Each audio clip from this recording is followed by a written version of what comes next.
পরবর্তী প্রশ্ন হচ্ছে, আসসালামু আলাইকুম রাহমাতুল্লাহ।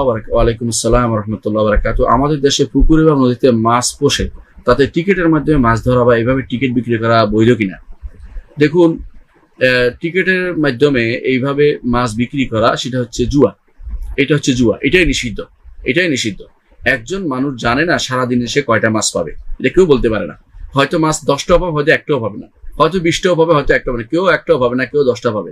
এটার নাম হচ্ছে গারার, এটা হচ্ছে ধোঁকা, এটা হচ্ছে কিমার, এটা হচ্ছে নিষিদ্ধ। এজন্য এটা হচ্ছে মাইসির। কোরআনে কারীম আল্লাহ তাআলা বলেছেন, ইয়া আইয়ুহাল্লাযিনা আমানু, হে ঈমানদারগণ, ইয়া আইয়ুহাল্লাযিনা ইন্নামাল খামরু ওয়াল মাইসিরু ওয়াল আনসাবু ওয়াল আজলামু রিজসুম মিন আমালিশ শাইতান। হে ঈমানদারগণ, ইন্নামাল খামরু ওয়াল মাইসিরু, মদ যেমন নিষিদ্ধ, মাইসির জুয়া তেমনি নিষিদ্ধ। সুতরাং এইভাবে রাসূলুল্লাহ সাল্লাল্লাহু আলাইহি ওয়াসাল্লাম বহু জিনিস থেকে নিষিদ্ধ করেছেন। এর মধ্যে এই পানির মাছ নিষিদ্ধ করেছেন। পানির মাছ এভাবে বিক্রি করতে পারে না কোনো ব্যক্তি। পানির মাছ উঠেই বিক্রি করতে হবে ওজন করে। পানির মাছ এই পুকুরে এত টাকা বিক্রি করে দিলাম, এটা জায়েজ নেই। এমন তো হতে পারে একটা কোনো মাছই নাই সেখানে।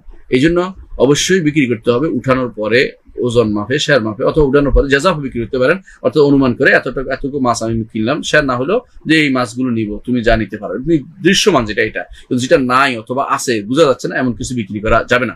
আকাশের পাখি যেমন বিক্রি করা যায় না, তেমনি ভাবে নদীর মাছও বিক্রি করা যায় না, অন্যভাবে পুকুরের মাছও বিক্রি করা যাবে না যতক্ষণ পর্যন্ত সেটাকে ধরা না হচ্ছে। সুতরাং এইভাবে যারা লটারি করতেছে বা তথাকথিত ইয়া দিচ্ছে, যে ডাক নিচ্ছে যে এই পুকুরে যারা এই বর্ষি লাগাবে অথবা এই পুকুরে যারা মাছ তুলতে পারবে তার সে এত টাকা করে নিতে পারে, যে যা ধরতে পারে, এটা জায়েজ না। এটা লুটের কাজ, এগুলো শরীয়ত অনুমোদন করে না, ইসলামী শরিয়ার বিরোধী কাজ। আল্লাহ আমাদেরকে এই সমস্ত কাজ থেকে দূরে থাকার তৌফিক দান করে হেফাজত করুন, আমিন।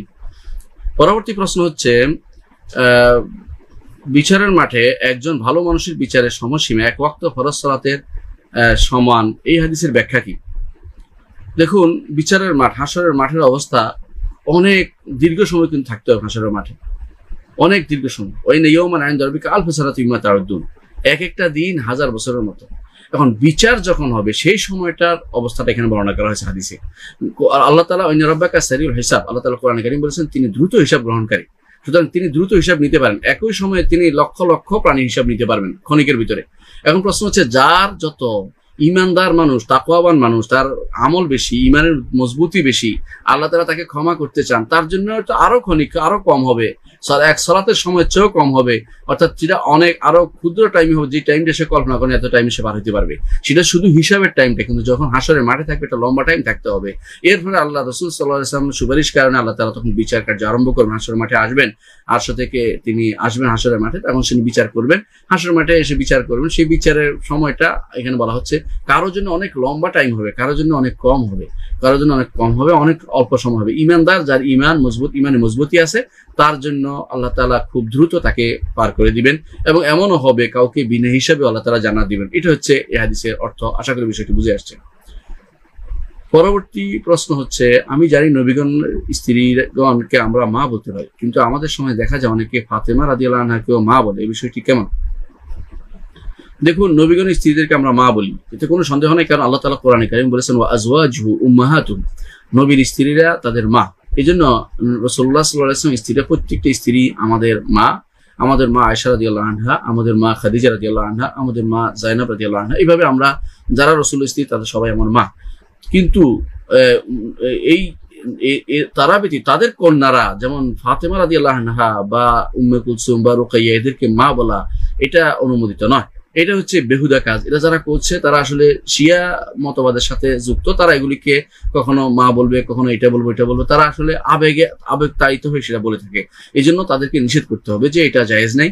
কারণ শরীয়ত মোতাবেক নবীদের স্ত্রীরা হচ্ছে মা, নবীদের কন্যারা তারা হবে মা, যেহেতু তারা বোন হবে, কিন্তু তাদেরকে মা বলা তো জায়েজ নেই, তাদের মা বলতে পারেন না। যেমনি ভাবে সালফে সালেহিন বলতেন যে মুআবিয়া রাদিয়াল্লাহু আনহু তিনি আমাদের মামা। মামা কেন?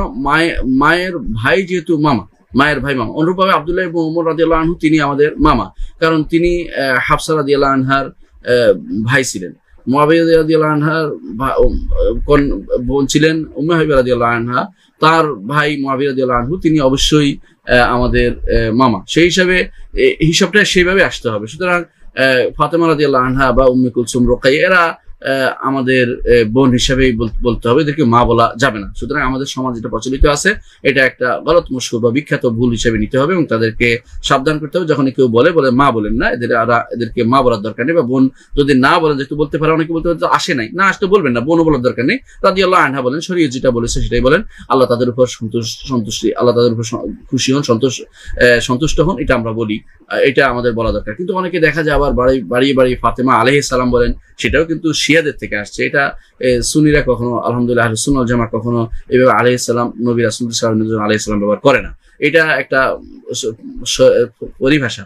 আর নিয়ম হচ্ছে পরিভাষা যদি কোনো খারাপ কিছু নিয়ে আসে তখন সেটাকে পরিবর্তন করতে হয় বা দিতে হয়।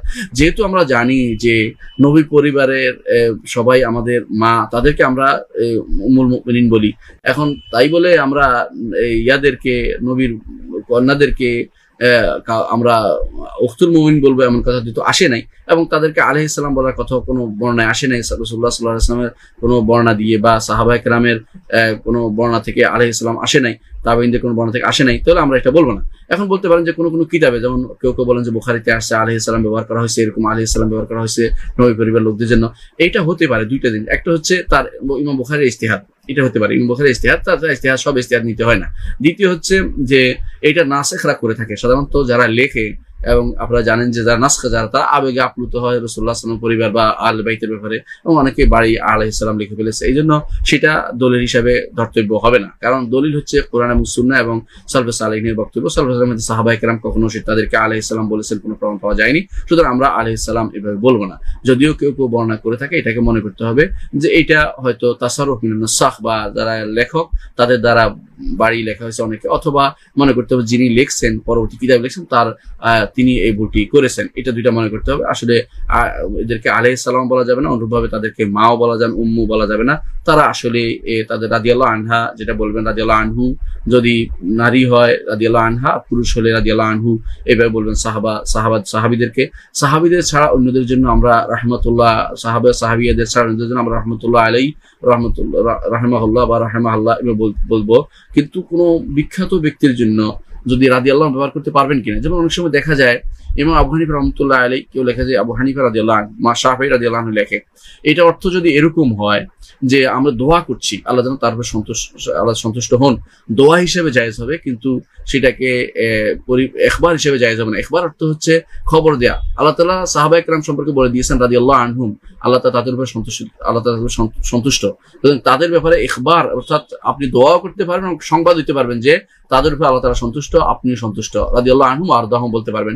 অন্যদের জন্য আপনি দোয়া হিসেবে বলতে পারবেন, কিন্তু না বলাটাই হচ্ছে শ্রেয়, রাহিমাহুল্লাহ বলাটাই উত্তম। কারণ পরিভাষা পরিবর্তন করাটা যখন কোনো সমস্যা নিয়ে আসে, সেই পরিভাষা পরিবর্তন করা আসলে সঠিক কাজ হয় না।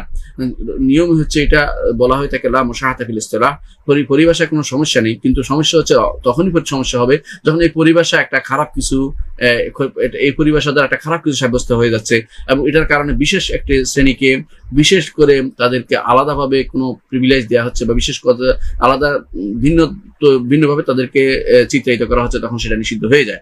এই জন্য অনেক সময় দেখবেন আপনাদের কোনো বইতে দেখা লাগবে আলী কাররামাল্লাহু ওয়াজহু, এটাও বলবেন না, কারণ আলী রাদিয়াল্লাহু আনহু এটাই বলবেন। আল্লাহ কাররামাল্লাহু ওয়াজহু সবার জন্য, এটা কাররামাল্লাহু ওয়াজহু আলাদা বলার কোনো কারণ নেই, কারণ এটা রাসূলুল্লাহ সাল্লাল্লাহু আলাইহি ওয়াসাল্লাম কোনো হাদিস দ্বারা সাব্যস্ত হয়নি, এবং এটা আসলে সলব্ধ কোনো বক্তব্য দ্বারা সাব্যস্ত হয়নি। এটা হয়তো কোনো ব্যক্তি বলেছেন তার কোনো ইজতিহাদের কারণে যে আলী রাদিয়াল্লাহু আনহু কখনো মূর্তির সামনে মাথা নত করেনি, এরকম কারণে কোনো কাররামাল্লাহু ওয়াজহু কথাটা বলার কোনো যৌক্তিক কোনো কারণ নেই, কারণ রাসূলুল্লাহ সাল্লাল্লাহু আলাইহি ওয়াসাল্লাম এটা আমাদেরকে শিখিয়ে দেননি। অনুরূপে অনেক সাহাবী আছে, তারাও কাররামাল্লাহু ওয়াজহু তারা হতে পারে। আব্দুল্লাহ ইবনে উমর রাদিয়াল্লাহু আনহু, ইবনে আব্বাস রাদিয়াল্লাহু আনহু, কাররামাল্লাহু ওয়াজহু বলবো আমরা। এর অর্থ হচ্ছে আপনি নতুন করে একটা মুস্তালাহ পরিভাষা চালু করতে পারেন না। সাহাবায়ে কেরামের জন্য রাদিয়াল্লাহু আনহু, সাহাবায়ে কেরাম পরে যারা তাদের রাহিমাহুল্লাহ, এবং আল বাইতের জন্য আলাদাভাবে আলাইহিস সালাম বলবেন না। অনুরূপভাবে ফাতেমা রাদিয়াল্লাহু আনহার জন্য আলাইহিস সালাম বলবেন না। অনুরূপভাবে তার পরিবারের আবু আব্দুল্লাহ আলাইহিস সালাম অর্থাৎ ইয়াদের জন্য আজানুল আবিদিন আলী ইবনে হুসাইন রাদিয়াল্লাহু আনহু রাহিমাহুল্লাহর জন্য কখনো আলাইহিস সালাম বলবেন না। অনুরূপভাবে মোহাম্মদ আল বাকির, জাফর আস-সাদিক রাহিমাহুল্লাহ, এদের জন্য কখনো আলাইহিস সালাম বলবেন না, কারণ এটা আসলে প্রমাণিত হয়নি, এবং এটা একটা বাড়াবাড়ি পর্যায়ে চলে যায়। এটা থেকে আমাদের দূরে থাকতে হবে। আল্লাহ আমাদের বুঝার তৌফিক দান করুন।